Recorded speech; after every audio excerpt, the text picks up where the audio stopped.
Miscommunication. That is the name of our episode today as we wrap up our John Smith arc in the Eminence in Shadow. And boy, this episode is something else. This whole arc, if you really think about it, has just been about miscommunication. If everyone would have just explained their plans to each other, we probably wouldn't even have had an arc in general. Well, that's this show to a T for you, dude. Eminence in Shadow is just legitimately one of the most ridiculous shows ever. And that's what makes it amazing. And this episode is no exception. So let's just get straight into it and talk about the Eminence in Shadow, Season 2, Episode 7 today. And let's wrap up John Smith's arc. So our episode begins with the whole city in a little bit of an emergency, as everyone's money is essentially starting to become worthless and everyone's worried as hell. They're scared.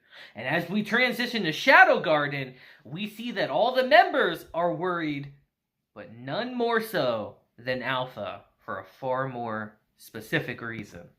Because again, it's here as we go around the city, we see all the higher-ups are pulling all their money out the banks because they're worried it's going to be worthless soon. As we see Yukimi decide to get a front row view of the chaos. As Getten, who's driving by, funny enough, says, "You haven't found out where the counterfeit bills are coming from?" As we hear, "No, we haven't pinpointed the factory they're printing them from."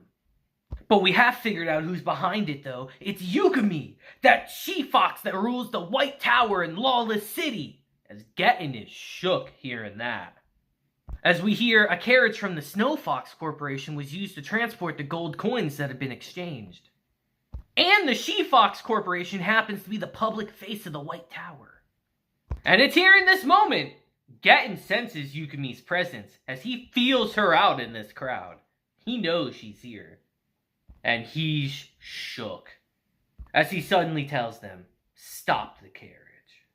And it's here as we transition back to Shadow Garden. We see Alpha's going through it after John Smith's reveal. Guys, she is not the same as we hear. He's ascended to heights that only he can obtain. He doesn't need me anymore. As Gamma tells her, the fall of the major corporate alliance is unstoppable. They forced closure on all their storefronts, bringing the citizens' unrest to its peak. Riots are breaking out at each of their bank branches. Customers are demanding to exchange their money, and we're struggling to control the system. If this goes on, it'll only be a few days before our bank vault is empty. Even with all our assets combined, we won't survive a credit collapse. But Alpha is too far gone to care about that right now. As she even says, it doesn't matter anymore. He's the one that put the counterfeit bills in circulation. He's the one that caused the credit collapse. This is what he wanted. He has forsaken us. As Gamma says, Lord Shadow would never abandon us. As Alpha says, we failed to live up to his expectations. And this is the result. He has washed his hands of our incompetence. And as Gamma drops to her knees and starts crying here, we're at a sad, sad point in our story. As we see New come in and have to interrupt this very awkward atmosphere by saying, "We found evidence. We now have no doubt that the man known as Getten is leading an operation for the cult of Diablos. He's been conspiring to circulate counterfeit bills in the plot to bankrupt the Mitsugoshi Corporation." As Gamma says, good grief, even without our connection to Shadow Garden, they still saw Mitsugoshi as that powerful a threat, huh? While we were busy fighting economic warfare, Lord Shadow saw the truth and went alone to deal with it. But upon hearing that, things start to click for Alpha. As she suddenly realizes Shadow knew about the counterfeit bills. Kinda because he made them. As she says, the cult had been plotting to put counterfeit bills in circulation. But the cult hasn't begun to circulate any false banknotes. As we see everything start clicking for Gamma too all of a sudden as she says, but wait, there's definitely counterfeits going around, and realizes, but wait, the counterfeits going around aren't the cults. As Alpha says, yup, Shadow created this entire scenario. He changed his name, cut us off, and started circulating counterfeit bills before the cult could execute their plan to do the same. As she says, but to what end? And it's here, right on cue, everyone's favorite jiggly member of Shadow Garden comes with some huge information. As Beta says, we just finished deciphering the coded message Lord Shadow gave me. Etta cracked the code!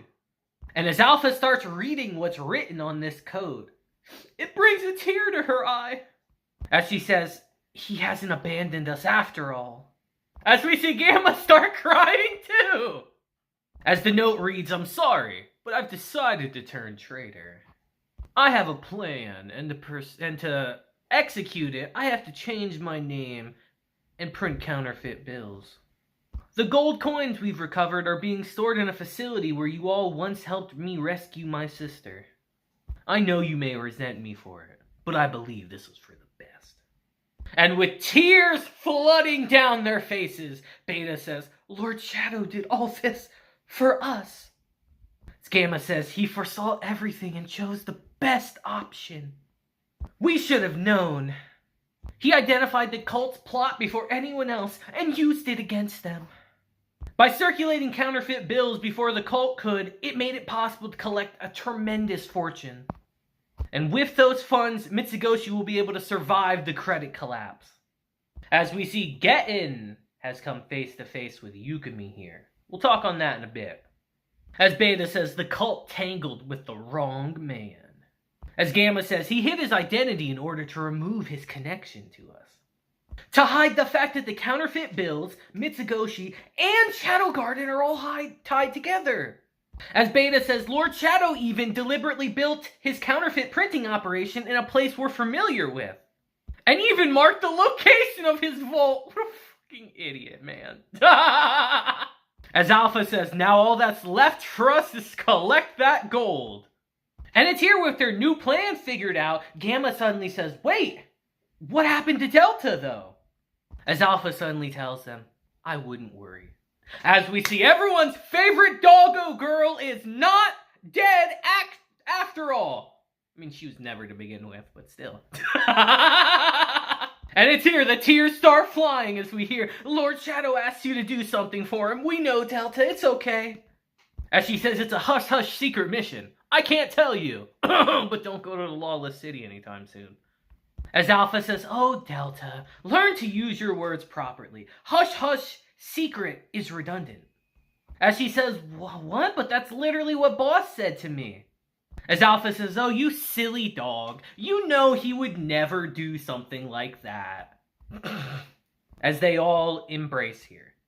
What an absolutely touching, a little stupid moment here, guys. Good fucking God, this show.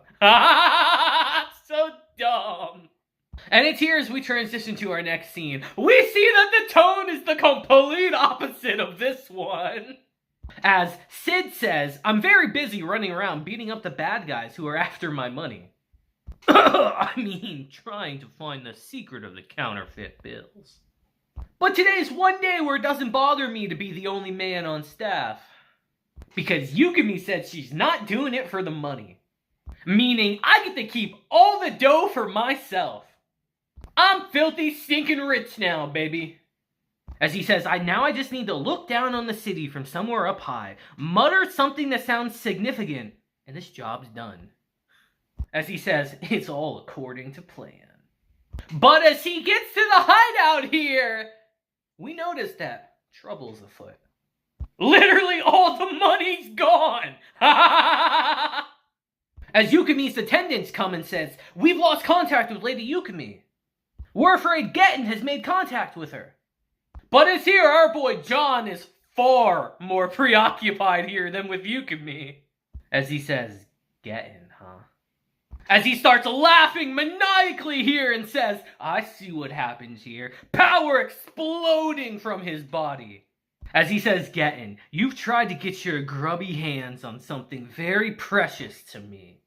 But you will give it back. I'll see to that. Let's just say our boy John's just a little bit heated that all his money was just kind of, stolen from him. But it's here as we transition back to Yukimi and Getten. We see this conversation isn't going anywhere fast, as Yukimi is much stronger than she was in Getten's past. As we hear him say, the legendary golden-haired nine-tailed fox. If I had had that power, no one would have taken from me, or from any of us. And now you're using that power for no reason but to take from me, Yukimi? As she tells him, this is the end. It's over. As he says, not yet. If I only had the money you took from me, I could still make this work. If I had the money, if I had the power. As she tells him, something changed you. And I don't know what that something is. And although you're the one that slew my mother, the truth remains that you once saved my village and my life. I want to believe that somewhere inside you, there yet remains the man I knew that day.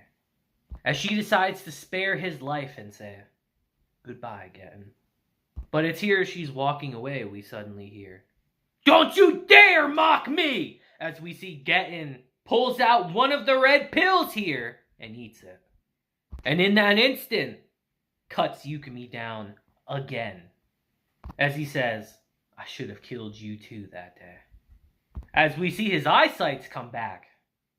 And with it, so does the memories of that day when he cut her down again. And he's terrified by it.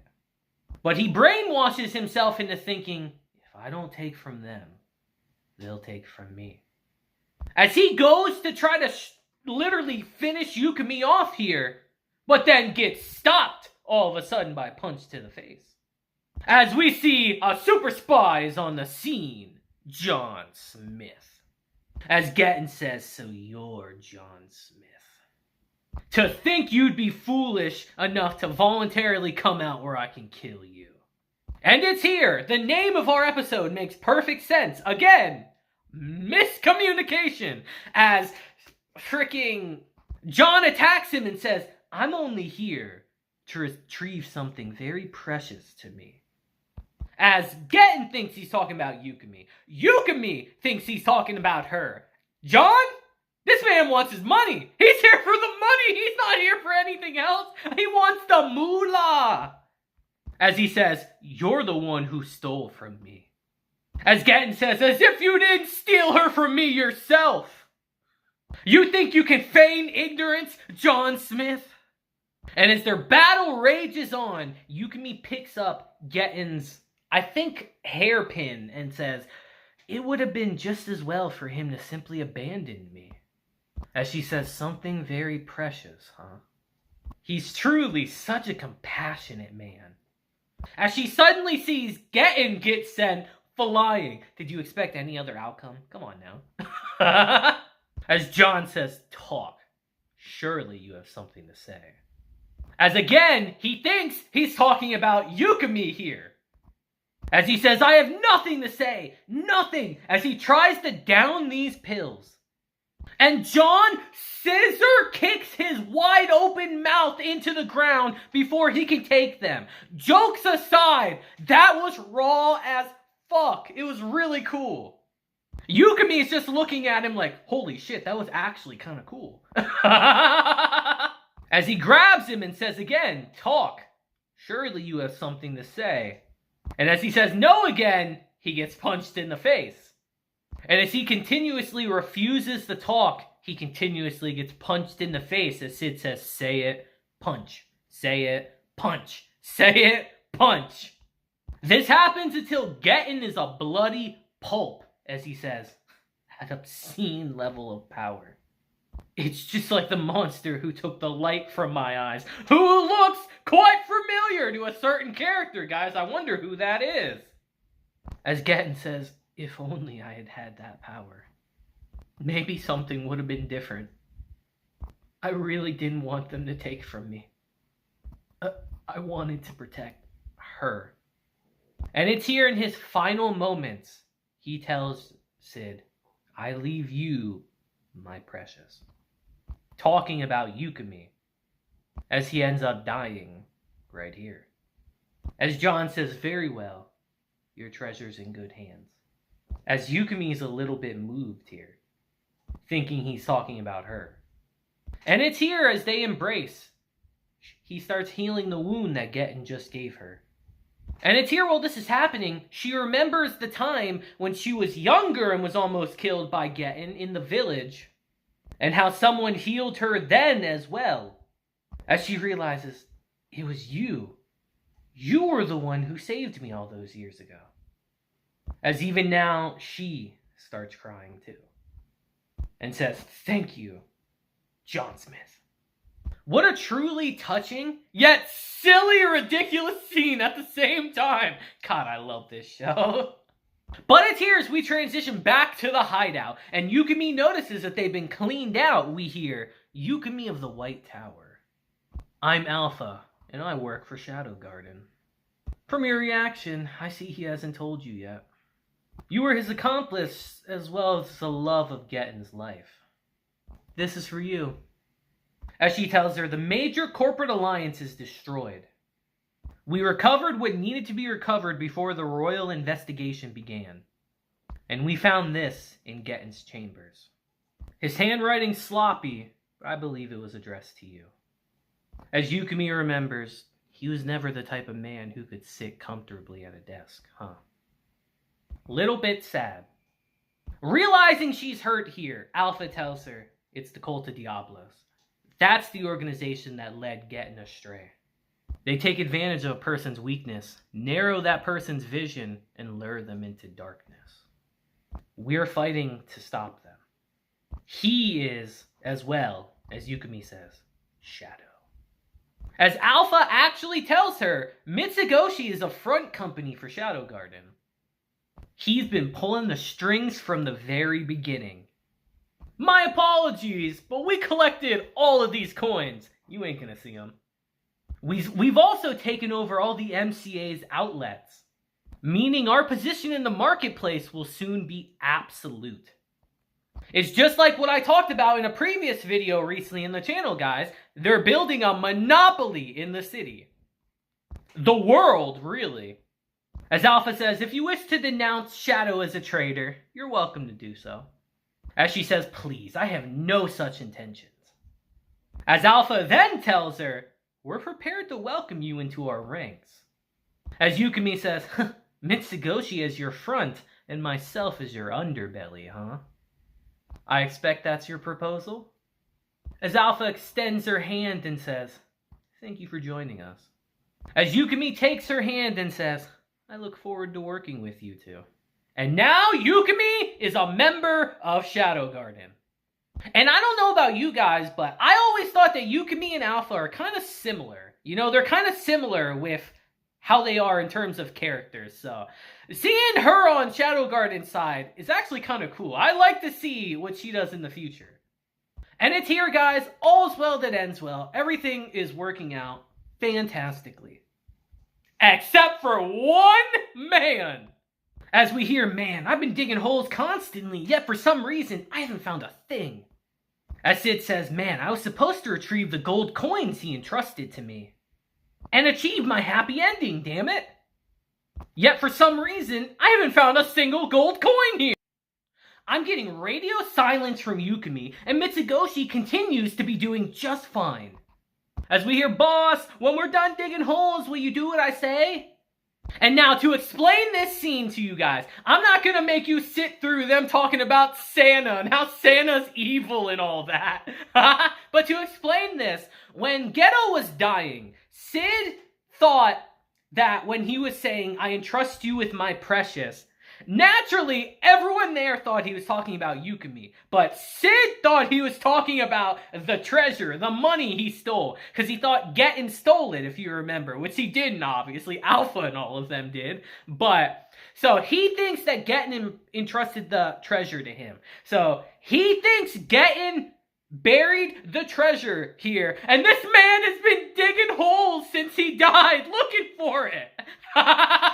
What an actual idiot, man.